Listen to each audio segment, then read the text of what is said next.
Hi, this is Harry Bloom from Measuring Success. I'm delighted to welcome you to today's program, Improving Perceived Value and Increasing Enrollment at Faith-Based Schools. I'm the Senior Vice President of Client Solutions at Measuring Success, and I'm delighted to be joined by Stephen Steiner, the Superintendent of BRIARWOOD Christian School. We're delighted to talk about the range of experience that we have between us, helping faith-based schools use value proposition as a tool to increase the scope and scale of their enrollment. I'm delighted to introduce Stephen Steiner. Stephen and his wife, Ginger, who is actually a graduate of BRIARWOOD Christian School, have 3 daughters. Stephen is a graduate of Auburn University and received a Master's of Education in Educational Leadership from Covenant College. He has served at the New Hope Christian Academy in Memphis for almost 2 decades, spending the last 6 years of that term as the head of school. He was, during his time in Memphis, very engaged as a deacon and ruling elder at the Second Presbyterian Church. Came to BRIARWOOD Christian School. He's now in his 2nd year as superintendent, and we're delighted to have Stephen share his experiences at both of those schools and collectively with us today. Measuring Success is a consultancy that was established back in 2003. We focus on helping nonprofits and government agencies, and very heavily focused on helping independent schools and faith-based schools use data and research to solve their most challenging problems and capitalize on opportunities in recruitment, financial sustainability, and increasing satisfaction. I'll let Stephen talk a little bit about the BRIARWOOD Christian School. Yeah, well, first, Harry, thank you for letting me participate in this, and I hope that whatever my perspective and experience here can be beneficial to the folks who are joining in. You know, BRIARWOOD Christian School, we're in our 55th year. We're a K-4 through 12th grade school on 2 campuses. We're a ministry of BRIARWOOD Presbyterian Church. We exist to provide a Christ-centered transformational education that equips and inspires students to glorify God and maximize their God-given abilities. And we are trying to develop leaders who would impact the world by glorifying Christ in every sphere of life. And we take that mission very seriously. It works out all the way through what we do in terms of who we hire and what we do programmatically, how we utilize resources. So I'm excited to be joining us here. You've got some information there on the screen about some of our demographics, and look forward to even improving on those however long my tenure lasts here at BRIARWOOD. So excited to be here. Stephen's modest, but I just want to point out that BRIARWOOD School is a 2-time national champion in bass fishing, and that's one of their notable accomplishments. But Stephen, anything else you want us to know about the school and its enrollment situation? Yeah, thank you. I can't speak too intelligently about the bass fishing. I inherited the fact that we're now the reigning 2-time national champion in that, and I'm not much of a fisherman myself, but it is very important in our particular context. Athletics are very important at our school, and we're highly competitive in those areas. And but one of the things that I think for a school being 1,730 students now,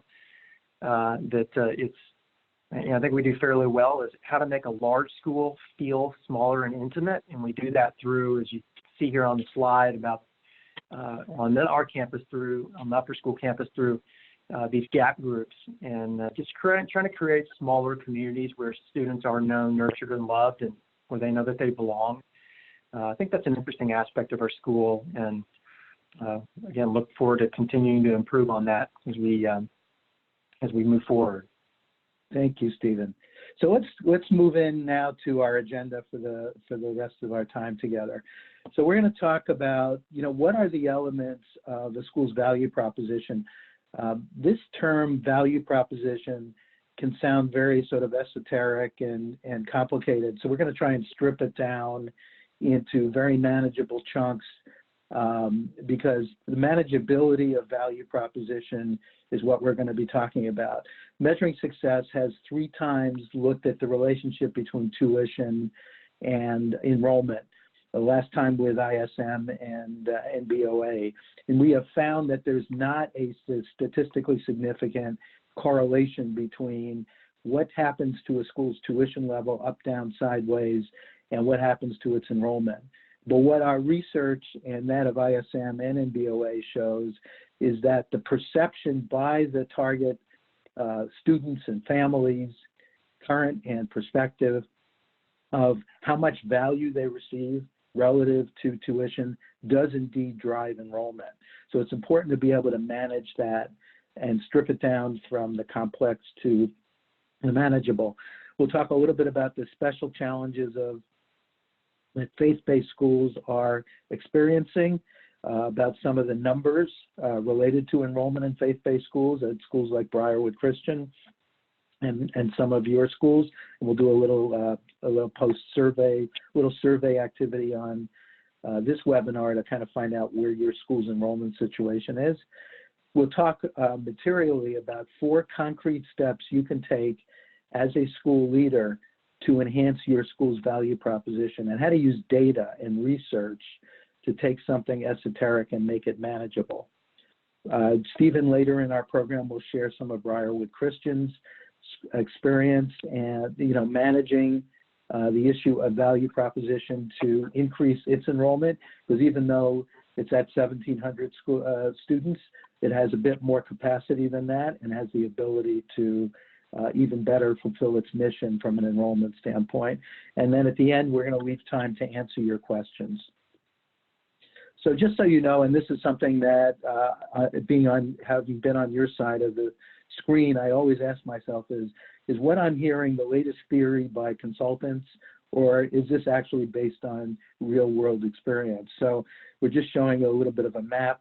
These are all places where we have implemented the kinds of value proposition improvement work that we're going to be talking about. Is not esoteric. We have been able to grow enrollment with our partner schools by applying some of this practice. And so rest assured that this is not theory, but actual tips that can indeed lead to enrollment growth.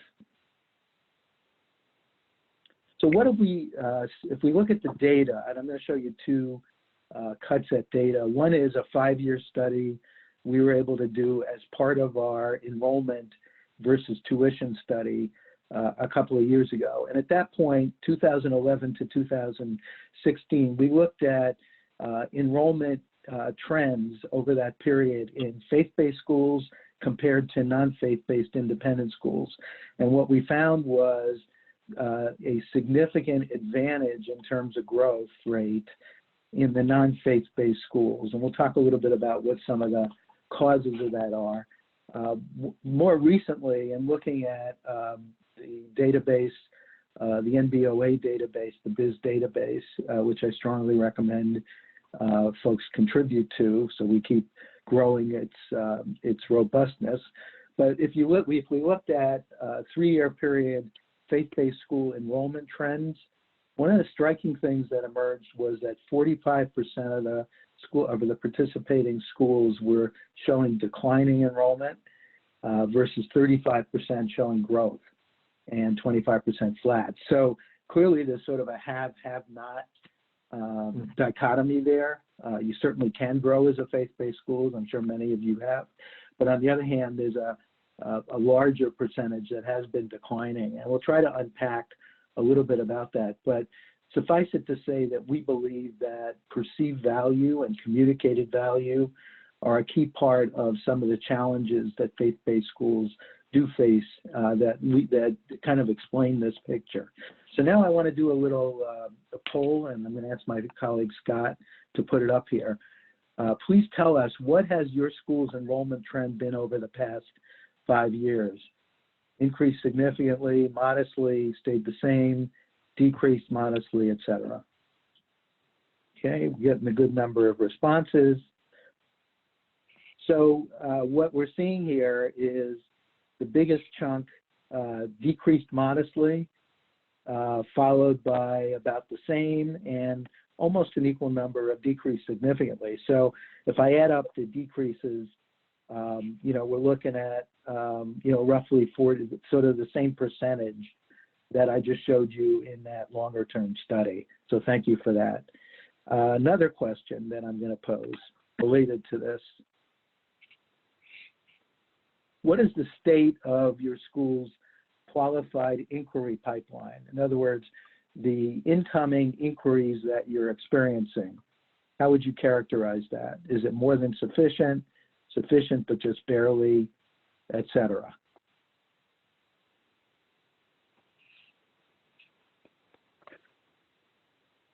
Okay, so it sounds like as we look at that, the biggest chunk of you say sufficient in some divisions and grades, needs help in the other, that's about half. Another 30%, we could use a lot more. So, you know, we'll be kind of talking to that in a minute, but the value proposition that you provide and the way you communicate it, we think are the keys to increasing you know, the inquiry pool that your school has. So let's now dive into what do you do about this? So first I want to explain this somewhat esoteric concept of value proposition, but I want to break it down into bite-sized chunks. Value equation that drives your enrollment. It's almost like a math equation. The numerator is your prospective family's perception of your school's value on outcomes that matter to them. So in other words, you're dealing with prospective families who have in mind certain outcomes they're trying to achieve for their children. And so they're looking at you and saying, what is the value and what are the outcomes? And I'll explain that term in a minute, but let's use the word results as a synonym, minus your tuition costs. So if I take their perception of the value you deliver to their child prospectively, and I subtract your tuition cost, that's actually the numerator of the equation that determines your enrollment.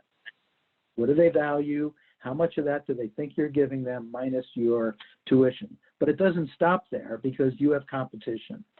So then they compare that number in their mind, which hopefully is positive, meaning you provide more value than you cost, but then they compare it to their option of a competing school's value on outcomes that matter to them. How much is that competing school, in their estimation, delivering, minus the tuition cost of that competing school. So in other words, if you're competing against a public school where there's no cost, you have to deliver an awful lot of perceived value minus tuition compared to that public school. Because even if they deliver less total value on the outcomes that matter, because they cost nothing, right, that puts you in a position of really having to over-deliver on perceived value. So this is a good way to think about understanding why your school may be having difficulty in growing new enrollment, to bring in new enrollment. And it also is an explainer of attrition. Because if this equation falls into a less than one state, meaning the denominator is bigger than the numerator, you're either going to find, gee, we're having trouble attracting new families, or we're losing families because they've decided that maybe once you were positive, more than one, but now you're in deficit. So we think this is a very useful framework for thinking about this. What it requires is knowledge, right, about what people value, prospective families and current families, and how much they think you're providing that. And we'll talk about how you get there.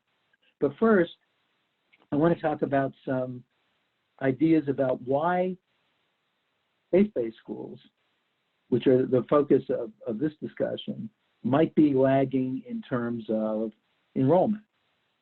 So these are some of the things that we have learned through our work with faith-based schools. Could there be that these days there's less commitment to faith in general? Maybe there's more competition, better, higher quality public schools, or more flavors of public schools. Homeschooling could be drawing families away. Constraints due to, if you're part of, if sometimes schools are part of a church organization, which Briarwood Christian is, sometimes they have constraints due to other things that they're promoting. Sometimes your tuition is rising faster than the incomes in your area, and there's kind of an affordability crisis or gap. Sometimes you as a school, because you want to be accessible to everybody, give a lot of financial aid out, or decide to keep tuition so low that you have trouble fielding a quality program. So these are some of the reasons why a school might be struggling as a faith-based school. I'm going to throw this one at Stephen. Stephen, any thoughts based on Briarwood Christian's own experience on what some of the challenges to enrollment causes might be that you're experiencing? Yeah, well, your list is spot on, and the market where we are right now in Birmingham, Alabama, is less about the independent school competitors, and it's more about public schools. And so when we try to compete, well, our tuition is incredibly affordable. Well, when we try to compete on price alone, we're exponentially more expensive than a public school. So it has to be, what is the value added in terms of what we offer that parents will want to pay for. Something that's also very interesting is that, and we're trying to figure it out, and I'm assuming others on this participants here are also facing it across the country, is thinking about that long view that parents are taking in terms of affordability of paying for an independent school. And they do the math and they figure out, okay, we not only have one child, we have multiple children, and we're trying to get them through 14, 12, 4, 6, however many years of schooling. And we just don't think that we can do that. So families are opting in at differing points on the continuum all the way through 12th grade. We haven't figured out exactly, but I suspect that many are delaying the start. They believe in the value of the public school around the corner that is going to provide enough of an education, and it's not going to be an environment where our children are going to be swayed to follow the ways of the world, if you will. So we'll opt in for the first 5 or 6 years, and then we'll transition over to the independent school for middle school, or even opting in solely for the high school, because we think that's where the problems are going to exist. Then you have the people on the flip side who say, we think we really would like to pay for laying the foundation that the faith-based school provides, and so we're going to pay for that, but then we're going to opt out when it comes to middle school and or high school, because we think that that's the place where they're going to be, they'll have the foundation laid and they'll be okay. And there may be generally, depending on the school system, better offerings that those schools are able to provide. And we don't want to miss out on those things. And then, really just thinking, is it worth it? Is what this school, is what Briarwood offers, is it worth it? Because generally speaking, schools are going to have this a similar length of school year. They're going to have a similar length of school day.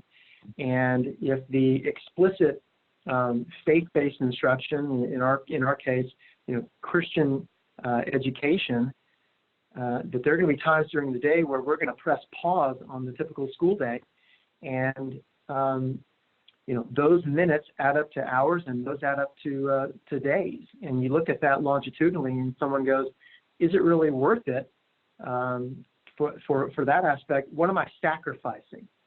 Am I sacrificing the academics for the sake of this other piece that's important to the foundation of the school? And I would argue yes, but there are many parents who are wrestling with that question. Those are your thoughts.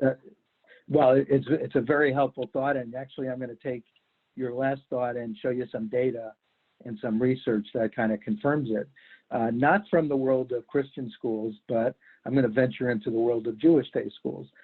And this is actual research that Measuring Success conducted for a Midwest community where we studied what do prospective Jewish parents, in this case, think is important in causing them to select a school. And we see, secular academics, graduate academic preparedness, teacher attention to individual needs, character development, innovative academics. So those are the things that parents said are going to cause us to choose a school.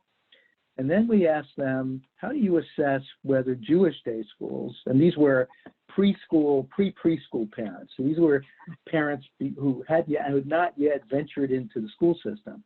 So it wasn't based on experience, but just based on perception.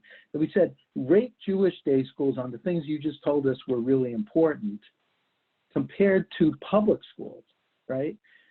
And what you see is I drew a line at 3.5 on a 5-point scale. Anything to the left of 3.5 as a score means not as good, right?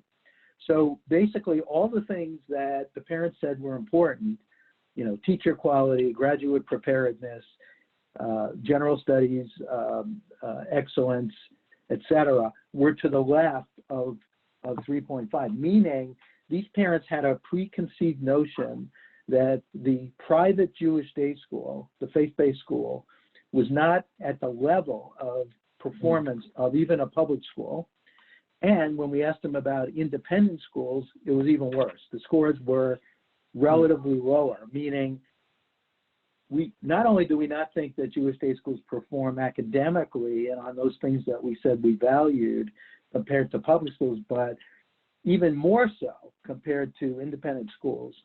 And then when we probed and we asked them, and this gets, Stephen, I think to your point, we did some qualitative research among those families to dig deeper, like, why do you think that?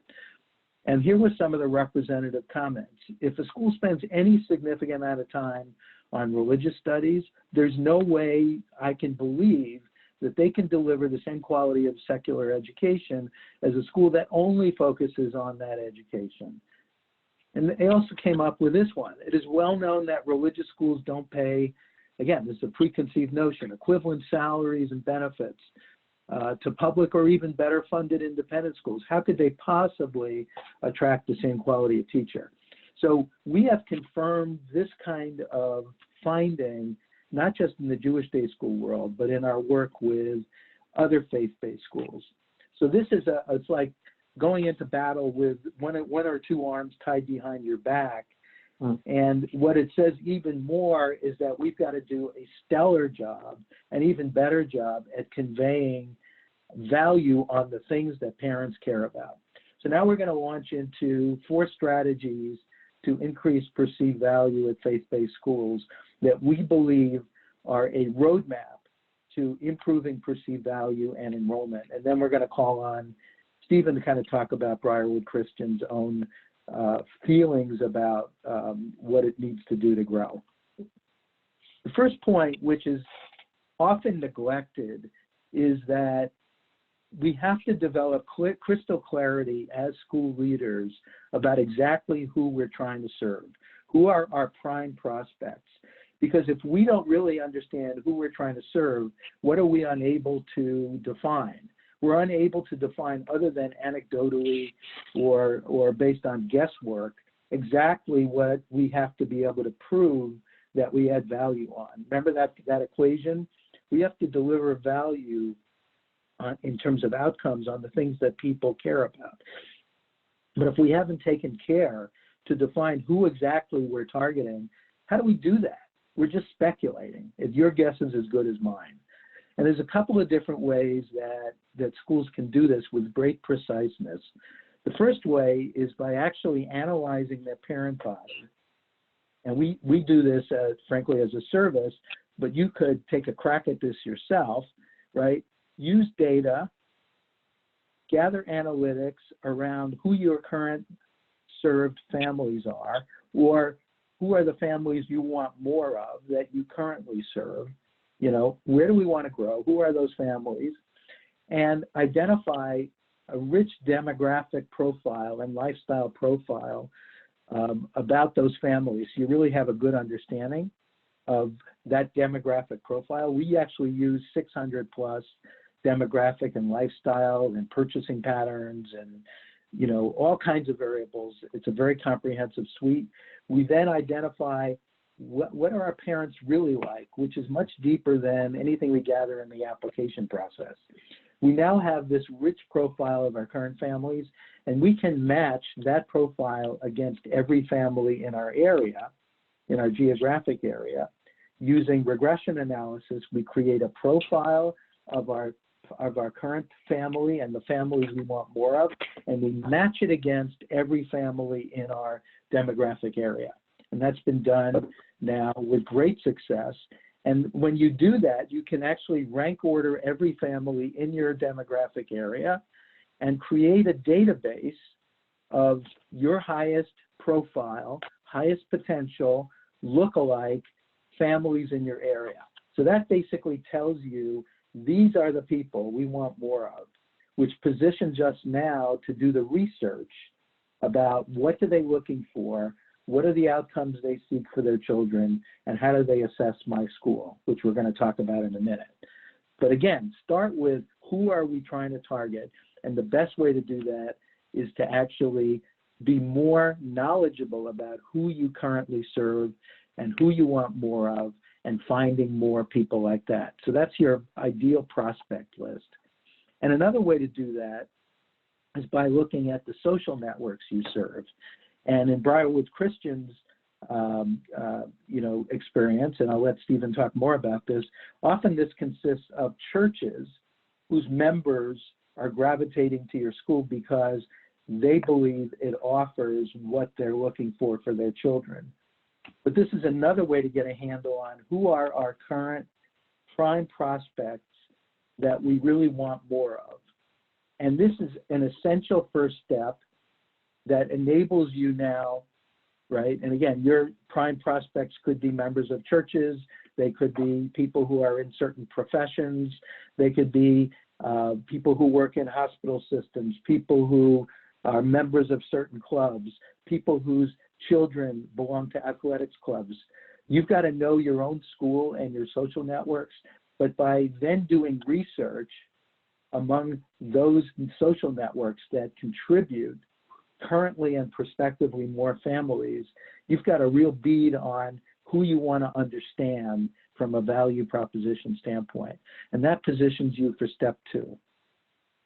And step two basically is doing research on what those prospective families who are the most prime for your school, what they really want to see in a school. And if you look at this chart, the vertical axis, right, basically goes from slightly important attributes to very important, what the families are valuing. And obviously, the higher up you go in the arrow, the more they value those things.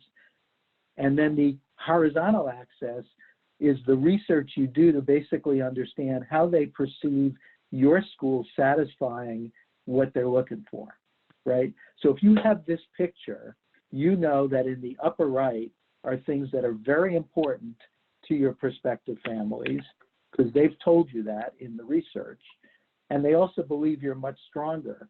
But if I move to the left on that top row, I see things that they value a lot that they don't think my school is strong at. So therefore, if I go back to my math equation, right, we're deficient among some of these families in their believing that we offer the outcomes that they're looking for. And when they subtract our tuition, remember that equation, they think we're not measuring up. And if compared to their alternative schools, public schools or private, they believe they stack up better in terms of performance on these things. We're in deficit. We're kind of working our way out of a problem, but at least if we did this research, we would understand what we had to show better performance at.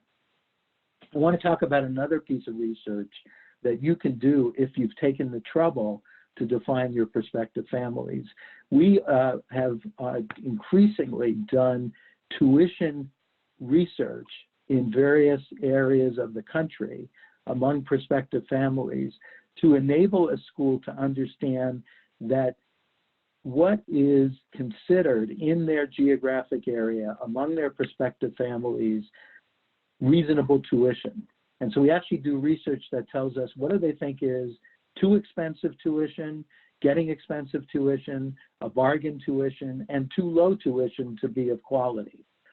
And this example where I circled, for example, 29,500 is an example of a school client, a faith-based school in the Northeast, where in their lower school, they were charging as much as $29,500, which was beyond the too expensive expectation of their families. So in other words, the prospective families in their area would view that as outside of the realm of possibility. And that accounted actually for the difficulty they were having attracting students to the lower school. Having this data has sensitized them to the need to pay more attention to their tuition setting or offer more tuition assistance, and we'll talk more about how to do that. But this kind of data is only possible if you know who you're trying to target and actually have access to members of those prospect communities. The third thing you need to do, once you now know who you're targeting and what they value and what they need to see from you, right? Now you've done that research, is how do we express our value proposition? So I'm going to give you two terms that I'd like you to pay attention to. The first is outcomes, and the second is features.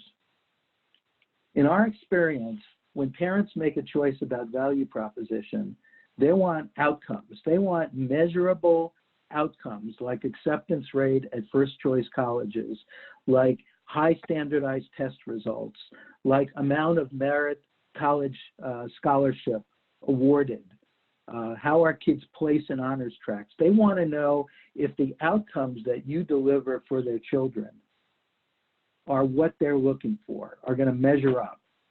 Too often, what we focus on in our marketing and our communication is the features, how we deliver value, but we don't emphasize enough the outcomes of that delivery. So we'll talk about student to faculty ratios.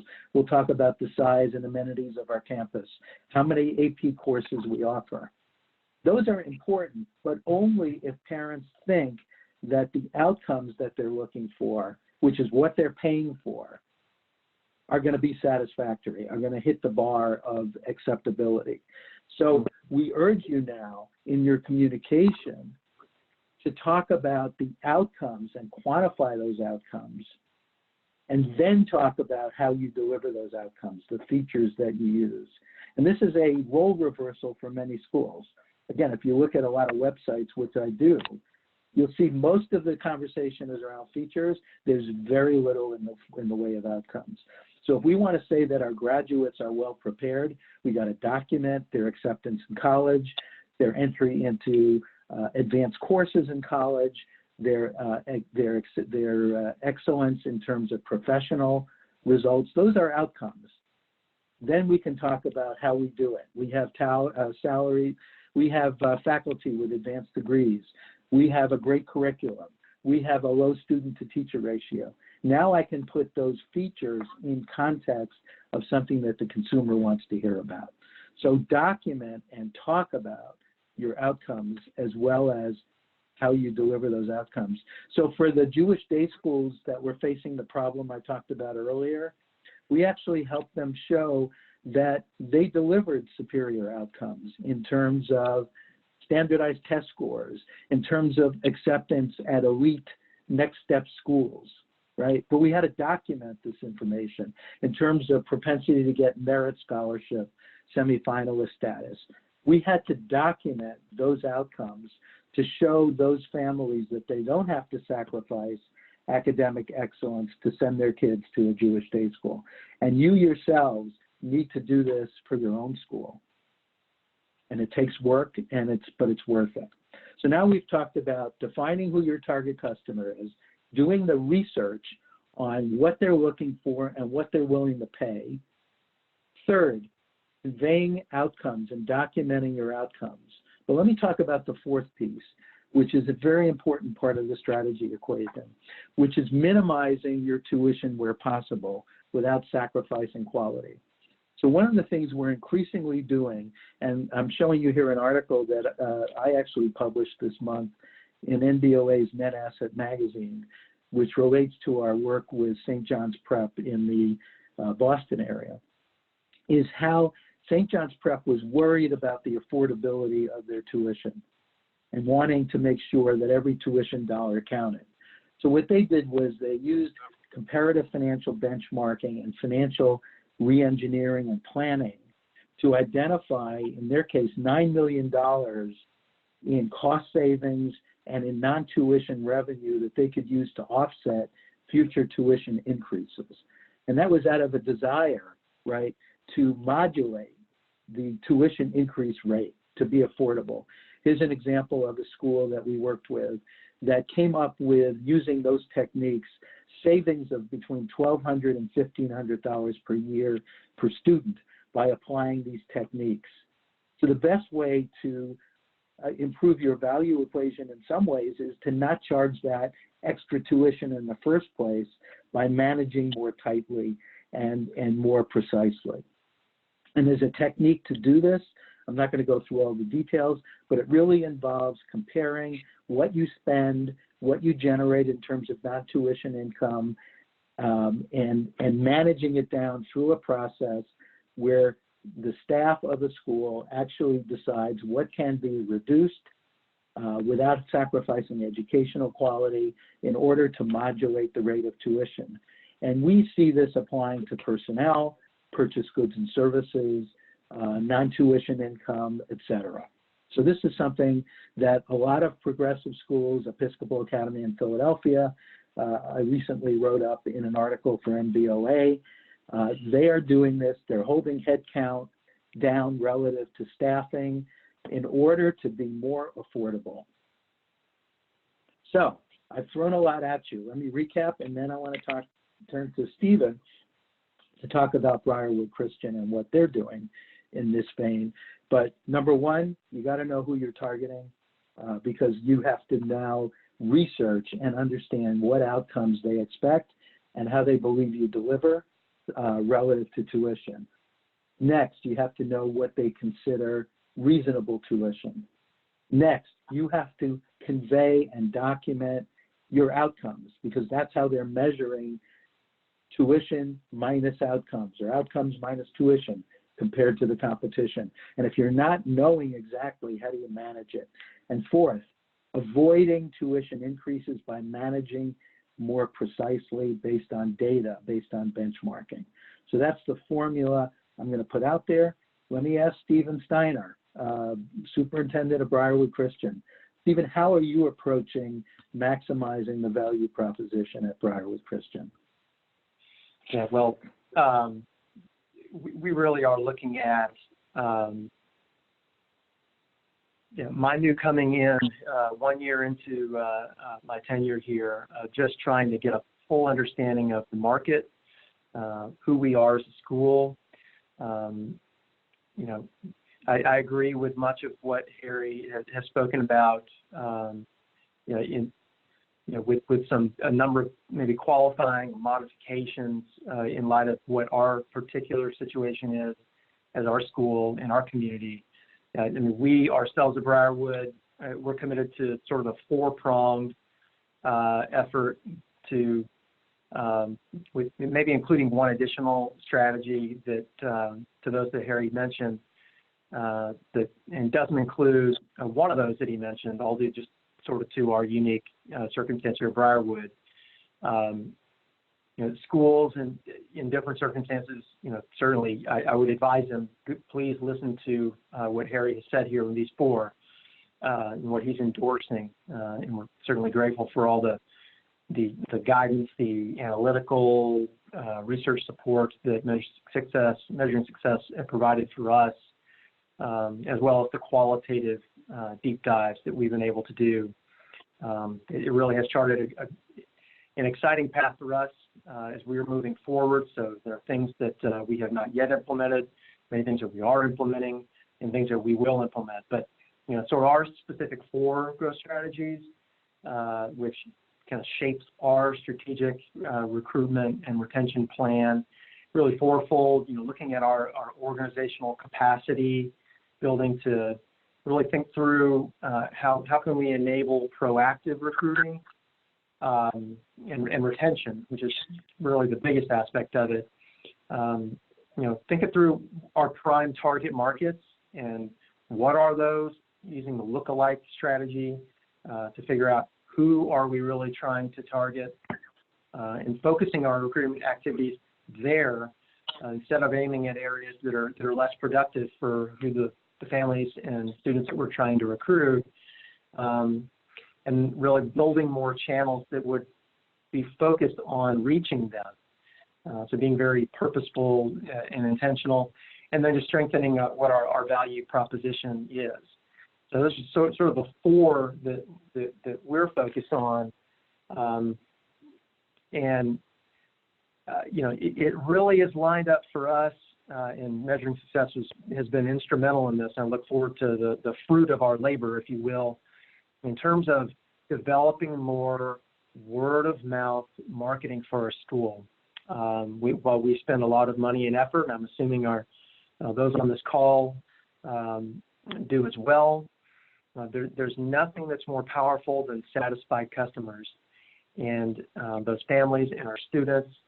And so we want to be able to get them out in front, out in the community, of which our school is not just focused on a particular neighborhood. We're drawing from zip codes from all around the Birmingham area and all around central Alabama, really.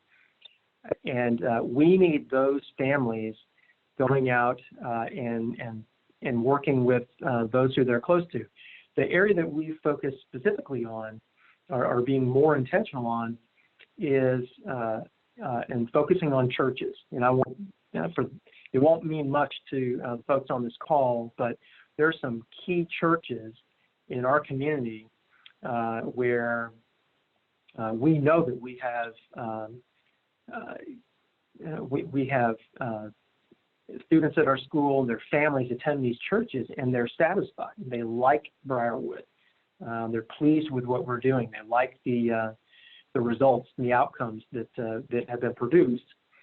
And so we want them right there on the ground in those churches, talking about connecting with those that they're close with, and reaching people at those churches. Because if there are folks who they're already in relationship with and they see the value that these particular families believe in, that they'll be more inclined to send their kids to our school and coming and taking tours, and gives us an opportunity to get them on campus, where we feel like if we can get in front of them, walking them around our school and engaging with them in conversation, that they're more likely to take that step down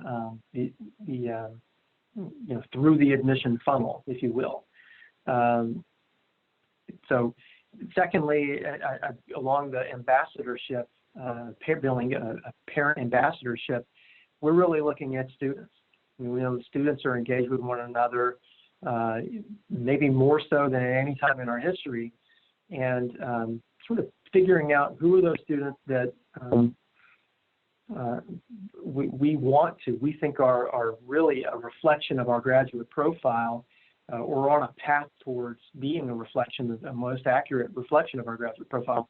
And we want to empower those students, as we would with our parent ambassadors, with this is what we really want you to be telling this sort of story when you're out in your community, at your church, or just out in your neighborhood, or on the sports teams that you might participate in, or otherwise. We want you to be sharing these sorts of things. And so really equipping them with that narrative, if you will, that's really going to resonate with the folks who would reflect our look-alike analysis and who would be our prime suspects. So, Harry, those are some things that I'd share that I think would be beneficial to folks, regardless of whether you're a Christian school, you're a Jewish school, or otherwise. That would serve well. I want to build, Stephen, if I can just add, certainly agreeing with everything you said. One of the things that I think really struck me, and we participated in doing a lot of research, market research, with the market segments, the church members that Stephen is talking about. Various churches had different druthers in terms of outcomes and that sort of thing. One of the inescapable conclusions that we reached was people didn't know what they didn't know about Briarwood Christian School, meaning prospective families had this assumption that what it means to go to a Christian school was you get a couple of courses a day or a week of, Bible and theology, and otherwise it's just like every other school. They did not understand the immersive environmental benefits and attributes and outcomes related to those in terms of how kids turn out the other way, at the other end of the graduating funnel. And so one of the important recommendations from that is using alumni data and graduate outcomes data to kind of set yourself apart so that people will take the trouble to visit you. So in other words, if I have what we found was if somebody had a preconceived notion that it cost X dollars to go to Briarwood Christian, and I get a better education down the road at the public school, but they weren't understanding the outcomes in terms of character development and leadership skills, et cetera, that were part and parcel of a Briarwood outcome set, they weren't valuing it. Right. And so what we had to do was come up with ways to get more of them to want to visit Briarwood Christian so that we could express those outcomes and they could see them in action. And that's where the ambassadorship targeted at lookalike families and targeted at market segments in the churches that you were trying to attract was the delivery mechanism that we were going to get that information out through. Because they literally didn't know what they didn't know. So I don't know if, Stephen, you want to talk about that at all. And by the way, this was true even in your home church, right? The Briarwood Church itself, right? Yes. Yes. So we very much, we're a ministry of a Briarwood Presbyterian Church, and that's right in our backyard. And as being a large church, we want to be sure that folks in our own congregation it's easy to just assume, because we share the same name as church, that everyone knows everything about our school, and that they're automatically going to opt in to our school. And that may have been true for us for a period of time, but it as everyone here on this call knows, and Harry, you're certainly most versed in this, having traveled all over the country and visiting with schools, that the market is just very different. The generations of families that are coming through don't see the world and even see education in the same way that they did even 20, 30, 40, 50 years ago. It's just very different.